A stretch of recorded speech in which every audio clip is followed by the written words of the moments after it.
अस्सलाम वालेकुम व्यूअर्स, कैसे हैं आप सब। महमूद अमीर के व्यूअर्स, आज की इस वीडियो में बड़ी अहम मालूमात आपके साथ मुझे शेयर करनी है, जिसके अंदर हम आज बात करेंगे जी उमर डार साहब की गिरफ्तारी के हवाले से। वो कहाँ हैं, किन्होंने गिरफ्तार उसे किया, उस पर बात करेंगे। उसके अलावा बात करेंगे जो रिजेक्ट और एक्सेप्ट हुए हैं उस पर बात करेंगे। किन लोगों के, किन सियासतदानों के नॉमिनेशन पेपर रिजेक्ट हो गए हैं वो आपके साथ में शेयर करूंगा। इसके अलावा जी इमरान खान साहब के असासों की कुछ तफसीलात सामने आई हैं, वो आपके साथ में शेयर करूंगा। इमरान खान साहब ने इन 5 सालों में कितने करोड़ बनाए, वो उसकी तफसीलात आपके साथ शेयर की जाएंगी। उसके अलावा पाकिस्तान तहरीक इंसाफ किन जमातों के साथ अब इत्तेहाद बनाने की, मुज़ाकरात करने की पेशकश कर रही हैं, वो आपके साथ में शेयर करूंगा। और क्या इमरान खान साहब उनके बेड़ा किसी पार लगने वाला है या नहीं लगने वाला, उस पर बात की जाएगी। उससे पहले दरख्वास्त कि चैनल को सब्सक्राइब कीजिएगा, वीडियो को लाइक और शेयर कीजिएगा और बेल आइकन को जरूर प्रेस कीजिएगा ताकि मेरी हर आने वाली वीडियो का नोटिफिकेशन आप तक पहुंचता रहे और हम राब्ते में रह सके। तो बिना वक्त ज़ाय किए अपनी वीडियो का आगाज करते हैं। तो सबसे पहले बात कर लेते हैं जी नॉमिनेशन पेपर के हवाले से। अच्छा, ये जहन में रखिएगा कि जो नॉमिनेशन पेपर रिजेक्ट या एक्सेप्ट हुए हैं इसके खिलाफ दरख्वास्त 3 जनवरी तक अभी दायर की जा सकेगी, यानी जो भी फैसला आएगा उसके खिलाफ अपील की जा सकती है। 3 जनवरी तक का टाइम अभी उनके पास है, या जो भी कमियां उनकी रह गई हैं उसे दूर कर सके। और अल्टीमेटली 10 जनवरी तक इसका भी फैसला हो जाएगा कि जब वो दोबारा दरख्वास्त दायर की जाएगी, अपील की जाएगी, तो 10 जनवरी तक फैसला हो जाएगा। इसके अलावा जो सिंबल लॉट करने हैं, जो इंतखाबी निशान लॉट करने हैं, वो 13 जनवरी तक इलेक्शन कमीशन उसे भी उसकी लिस्ट भी जारी कर देगा कि किस कैंडिडेट को कौन सा इंतखाबी निशान मिलेगा। मुल्क भर में कुल 28,626 कागजात नामजदगी जमा हुए, यानी 28,000 तकरीबन लोगों ने इलेक्शन लड़ने के लिए अपने नॉमिनेशन पेपर जमा करवाए हैं। अच्छा जी, अब उनके नाम आपको बता दूं कि जिन जिन के पेपर नॉमिनेशन पेपर रिजेक्ट हुए हैं। सबसे पहले जी NA-15 मान सहरा से आजम खान सवाती साहब, पाकिस्तान तहरीक इंसाफ के सीनियर रहनुमा, इनके कागजात नामजदगी भी रिजेक्ट हो गए हैं। NA-19 सवाबी और PK-50 से साबिक स्पीकर कौमी असम्बली असद कैसर साहब के पेपर भी रिजेक्ट हो गए हैं। NA-20 शहराम तरकई, इनके कागजात नामजदगी भी रिजेक्ट हो गए हैं। इसके अलावा अली मोहम्मद खान, जुल्फी बुखारी, मुनस इलाही, परवेज इलाही, कैसरा इलाही, उस्मान डार की वालदा रेहाना डार, उमर डार साहब की अहलिया अरूबा डार, मियांवाली से NA-89 और लाहौर से NA-122 से इमरान खान साहब के कागजात नामजदगी भी मुस्तरद हो चुके हैं। इसके अलावा हमाद अजहर, डॉक्टर यास्मीन राशिद, शाह महमूद कुरैशी, जैन कुरैशी, मेहरबानो कुरैशी। अच्छा, ये जहन में रखिएगा, पाकिस्तान तहरीक इंसाफ के बानी चेयरमैन, पाकिस्तान तहरीक इंसाफ के सदर, पाकिस्तान तहरीक इंसाफ के सीनियर वाइस प्रेसिडेंट, इन तीनों के कागजात नामजदगी रिजेक्ट हो चुके हैं। अच्छा जी, इसके अलावा कासिम सूरी, सरदार अख्तर मेंगल, फहमीदा मिर्जा, जुल्फकार मिर्जा और इनके बेटे हसाम मिर्जा, इन सब के नॉमिनेशन पेपर रिजेक्ट हो चुके हैं। उसके अलावा शेख रशीद साहब और उनके जो भतीजे हैं उनके भी नॉमिनेशन पेपर रिजेक्ट हो गए हैं, लेकिन इनके पास भी 3 जनवरी तक का टाइम है। ये इससे अपील दायर कर सकते हैं कि इनके नॉमिनेशन पेपर में जो अगर कुछ खामियां रहेगी उसे वो कंप्लीट कर सकते हैं, फिल कर सकते हैं और दोबारा इस इलेक्शन में पार्टिसिपेट कर सकते हैं। जिन लोगों के ऊपर केसेस हैं या जिन्हें नाअहल करार दिया गया है उनका मसला बन सकता है, अदरवाइज जिनकी ऐसी कोई प्रॉब्लम नहीं है वो इलेक्शन लड़ सकेंगे। अच्छा जी, अब बात कर लेते हैं इमरान खान साहब के एहसासों की। When you have to deposit your nomination paper, तो आपको अपनी वेल्थ स्टेटमेंट भी साथ जमा करवानी होती है। इसमें आपको अपने एसेट्स कितने हैं वो शो करने पड़ते हैं कि मैं कितनी जायदाद का, कितने एहसासों का मालिक हूँ, आपको बताना पड़ता है। अच्छा जी, 5 साल में इमरान खान साहब के एहसासों में 27 करोड़ 72 लाख और 55 हजार रुपए का इजाफा हुआ है। 5 साल में इमरान खान साहब के एहसास से 27 करोड़ रुपए बढ़ गए हैं। 2018 में इलेक्शन कमीशन में जो तफसीलात जमा करवाई गई थी, इसके मुताबिक इमरान खान साहब के एहसासों की मालियत 3 करोड़ 86 लाख 94 हजार रुपए थी। ये 2018 में जो डॉक्यूमेंट्स जमा करवाए गए थे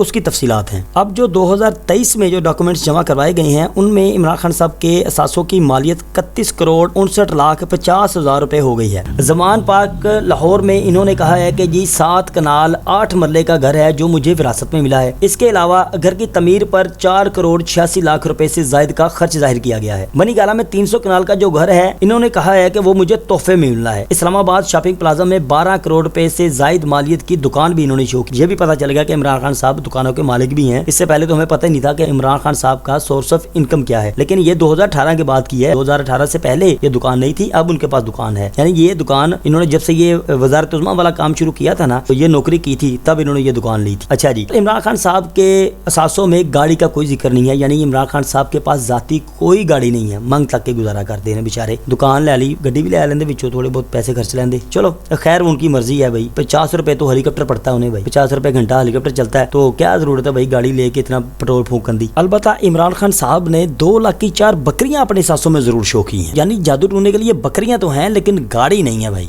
बाकी और बहुत सी चीजें हैं, लेकिन मुझे लगा कि जो इंपॉर्टेंट है वो आपके साथ मैं शेयर कर दूं। अच्छा, एक और खबर कि इमरान खान साहब किस जमात के साथ अब इत्तेहाद बनाने की कोशिश कर रहे हैं, मुज़ाकरात करने की कोशिश कर रहे हैं, वो है जी ANP और पीपल पार्टी। और ये वो जमातें हैं कि जो एस्टेब्लिशमेंट का लाडला बनने की कोशिश, भरपूर कोशिश कर रही हैं। PTI का भी अब यही जहन है कि हम इनके साथ किसी न किसी तरीके से मिल जाएं और हमें कुछ ना कुछ रिलीफ शायद मिल सके। तो देखते हैं ये कितनी देर तक चलती है, लेकिन मुझे नहीं लगता कि जरदारी साहब या PTI का कोई इत्तेहाद बड़ा लंबा चौड़ा चलेगा। ये इसी तरह का था जैसा कि PDM का बना था, बस डांगी टपाया सी, डांग टपाऊ पॉलिसी थी और इसी तरह का अगर ये हुआ तो इसी तरह का ही होगा। बेसिकली पीपल पार्टी ये चाहती है कि अगर हमारा इत्तेहाद PTI से हो जाएगा तो पंजाब के अंदर बहुत सी सीटें हैं जो इन्हें मिल सकती हैं, लेकिन ये तो इलेक्शन पे पता चलेगा कि कौन किसका साथ देता है या इनका इत्तेहाद हो पाता है या नहीं हो पाता। अच्छा जी, अब बात कर लेते हैं उमर डार साहब की गिरफ्तारी के हवाले से। डार साहब को लाहौर से गिरफ्तार कर लिया गया। 2 मुख्तलिफ किस्म के मौक़िफ़ सामने आए हैं। एक मौक़िफ़ सामने आया है हुकूमत की जानिब से और दूसरा मौक़िफ़ सामने आया है उस्मान डार साहब की वालदा की जानिब से, उस्मान डार साहब के अहले खाना की जानिब से। अच्छा, ये जो मौक़िफ़ आया है सामने उस्मान डार साहब की वालदा का, इनके नॉमिनेशन पेपर जो रिजेक्ट हुए हैं उसके बाद आया है। वो वीडियो में क्या फरमाती हैं वो सुनिए। कहती हैं कि मैं अदलिया और चीफ जस्टिस से हाथ जोड़कर अपील करती हूँ कि मुझे इंसाफ दिया जाए। मैं आइन और कानून के मुताबिक इलेक्शन लड़ रही हूँ। मेरा जमहूरी हक है, मुझे मुसलसल डराया और धमकाया जा रहा है। मेरे कागजात नामजदगी बिल्कुल दुरुस्त है। सियासी मैदान में मुकाबला करने की बजाय आज मेरे बेटे उमर डार को लाहौर से उठा लिया गया और हमारे खानदान पर जुल्म का नया सिलसिला शुरू कर दिया गया है। मैं ख्वाजा आसफ के मुकाबले में इलेक्शन लड़ रही हूँ। हमारी जीत यकीनी है। मैं अदालत से अपील करती हूँ कि उमर डार को अदालत में पेश किया जाए। मुझे डर है कि मेरे बेटे को लाहौर पुलिस मार देगी या फिर शाह महमूद कुरैशी की तरह उस पर भी तशद्दुद किया जाएगा। सुप्रीम कोर्ट, हाई कोर्ट इंसाफ दे। तो ये बयान आया है उमर डार की वालदा के हवाले से। मैं आपको पहले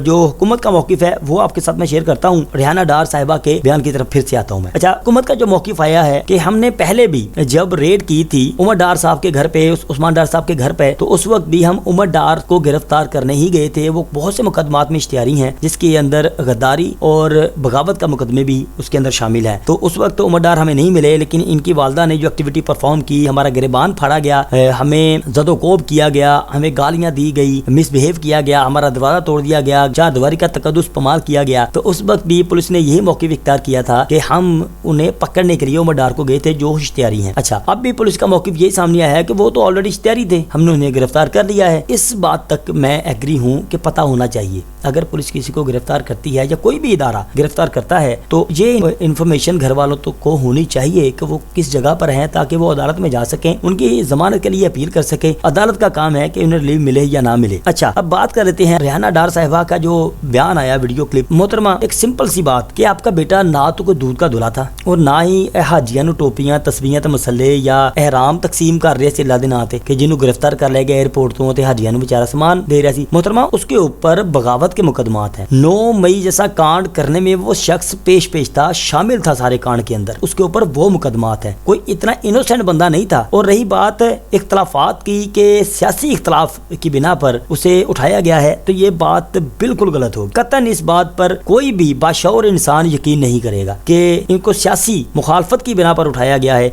उसके कांड जो 9 मई से उसकी वजह से उमर डार साहब उठाए गए हैं और आपका पहला बेटा भी उसी वजह से ही उठाया गया था। लिहाजा ये चूरन बेचना बंद कर दें कि आपके बेटे को इस वजह से उठाया गया है कि मैं ख्वाजा आसिफ के खिलाफ इलेक्शन लड़ रही हूँ। ऐसा कुछ भी नहीं है। आपको भी पता है, यूथियों को भी पता है, PTI को भी पता है कि उमर डार साहब को किन करतूतों की वजह से उठाया गया है। और मैं फिर से ये कह दूं, अपनी लास्ट वीडियो में भी मैंने कहा था और फिर से मैं कह दूं कि 9 मई कांड में जितने भी लोग मुलविस थे, जिन्होंने सहूलतकारी की, जिन्होंने कोई भी एक्टिविटी परफॉर्म की, वो सब के सब टूंगे जाएंगे। किसी को माफी नहीं मिलनी, किसी को भी। अफवाज पाकिस्तान किसी सूरत माफी देने के लिए तैयार नहीं है और ना ही उनका कोई सिपाही, ना कोई अफसर और ना ही पाकिस्तानी, कोई भी शहरी जिसके अंदर वतन के लिए मोहब्बत है, वो कोई भी 9 मई के किरदारों को माफ करने के लिए तैयार नहीं है। इमरान खान साहब के बारे में जो कुछ अफवाहें फैलाई जा रही हैं कि इमरान खान साहब बाहर आने वाले हैं, इमरान खान साहब 20-25 दिन में बाहर आ जाएंगे, तो ये बिल्कुल भी सही नहीं है। ना इमरान खान साहब बाहर आएंगे, ना इमरान खान साहब इलेक्शन लड़ पाएंगे, ना इमरान खान साहब